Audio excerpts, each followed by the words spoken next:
So here's how you can store food without plastic. So you can invest in platinum silicone bags. Now they have gallon size ones. Stasher is really great. I've also seen generic platinum silicone bags on Amazon. There's also really great ones I've seen at Target and even Trader Joe's.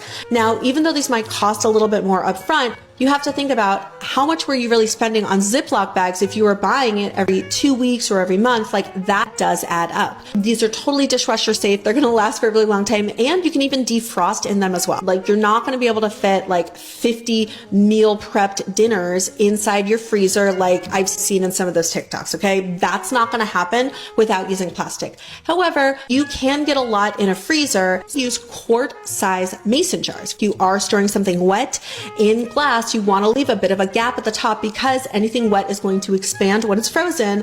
And so you don't want that glass to break. That has happened to me before. All the options I listed before are fabulous for leftovers. So your stasher bags, Pyrex, again, mason jars, bowls. Paper bags are a great option, especially for drier foods.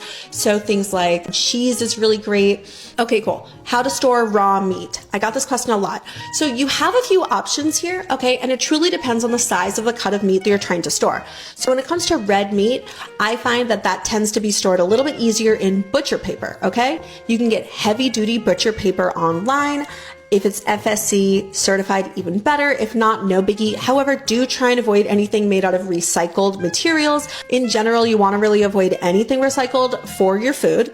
Also, you want to avoid any kind of butcher paper or parchment paper that has a nonstick coating. So for chicken, fish, sausage, like other smaller cuts of meat, even things you might be marinating, find that those tend to store a little better in Pyrex, right? However, if you're trying to store a bigger amount, you can easily just use a casserole dish, like the ones that you might use on Thanksgiving.